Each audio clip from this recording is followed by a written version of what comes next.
Sunat dan perjanjian. Kejadian 17 ayat 9 sampai 10, terjemahan bahasa Indonesia kedua. Lagi firman Allah kepada Abraham, dari pihakmu engkau harus memegang perjanjianku, engkau dan keturunanmu turun-temurun. Inilah perjanjianku yang harus kamu pegang, perjanjian antara aku dan kamu serta keturunanmu, yaitu setiap laki-laki di antara kamu harus disunat. Saudara-saudara yang dikasihi oleh Tuhan, salam damai sejahtera bagi kita sekalian. Saat teduh kita hari ini masih tentang Abram dan asal-usul sunat. Yang dimaksud sunat adalah dikerat kulit katannya. Pada waktu itu Abram telah berumur 99 tahun. Tuhan menampakkan diri kepada Abram dan berfirman kepadanya, "Akulah Allah yang Maha Kuasa, hiduplah di hadapanku dengan tidak bercela." Yang dimaksud hiduplah di hadapanku, di hadapan Allah dengan tidak bercela, artinya taatilah aku di sini Tuhan, dan lakukanlah kehendakku, yaitu kehendak Tuhan. Lakukanlah kehendakku selalu. Itu maksudnya hiduplah di hadapanku dengan tidak bercela. Lalu Tuhan Allah melanjutkan firman-Nya, "Aku akan mengadakan perjanjian antara aku dan engkau, dan aku akan membuat engkau sangat banyak." Respons Abraham adalah sujud menyembah. Dan Allah berfirman kepadanya, "Dari pihakku, inilah perjanjianku dengan engkau. Engkau akan menjadi bapa sejumlah besar bangsa.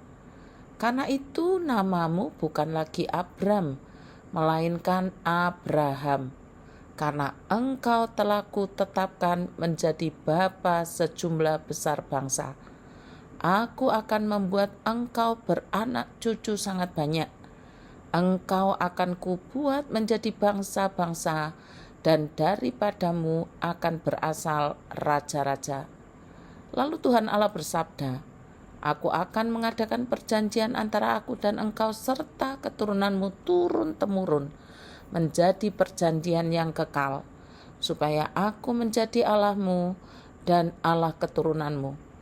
Kepadamu dan kepada keturunanmu akan kuberikan negeri ini yang kau diami sebagai orang asing, yakni seluruh tanah Kanaan akan kuberikan menjadi milikmu untuk selama-lamanya, dan aku akan menjadi Allah mereka." Lagi firman Allah kepada Abraham, "Dari pihakmu engkau harus memegang perjanjianku, engkau dan keturunanmu turun-temurun.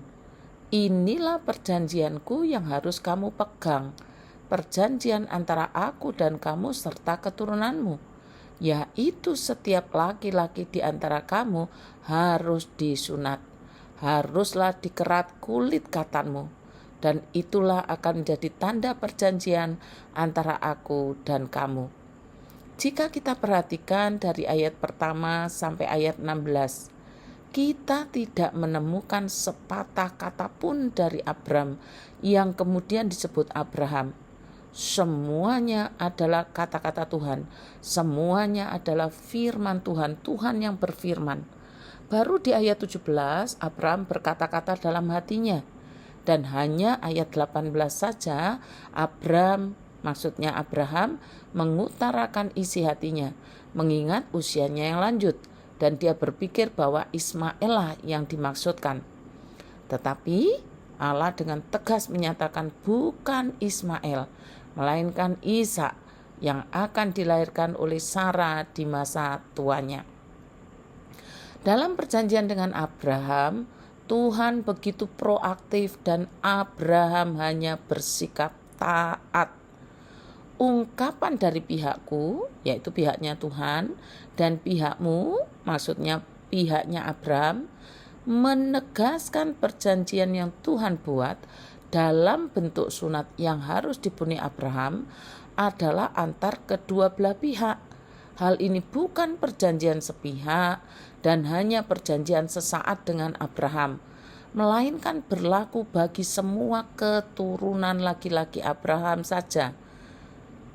Maksudnya, hal ini bukan perjanjian sepihak dan bukan hanya perjanjian sesaat dengan Abraham saja, melainkan berlaku bagi semua keturunan laki-laki Abraham dan semua orang serta keturunan mereka yang bersamanya tanpa kecuali. Jadi, sunat sebagai tanda perjanjian adalah bentuk pemeteraian perjanjian antara Tuhan dan Abraham. Tanda fisik yaitu pemeteraian yang harus membedakan Abraham dengan bangsa-bangsa yang tidak mengenal Allah. Kita di masa sekarang ini tidak diberlakukan lagi tanda perjanjian berupa sunat fisik, tetapi sunat rohani. Roma 2 ayat 29. Tetapi orang Yahudi sejati ialah dia yang tidak nampak keyahudiannya, dan sunat ialah sunat di dalam hati secara rohani, bukan secara hurufiah. Maka pujian baginya datang bukan dari manusia, melainkan dari Allah.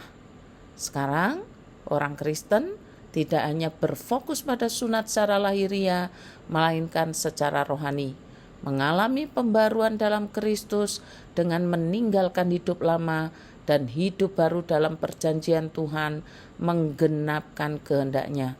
Orang Kristen pada masa kini bertanggung jawab untuk membawa perjanjian ini kepada segala kaum, suku, bangsa, dan bahasa agar mengenal Allah yang benar. Selamat ulang tahun Agnes Evelyn. Kiranya Tuhan memberkatimu, terus menolongmu, terus memberkati dengan limpahnya. Terima kasih, Tuhan Yesus memberkati.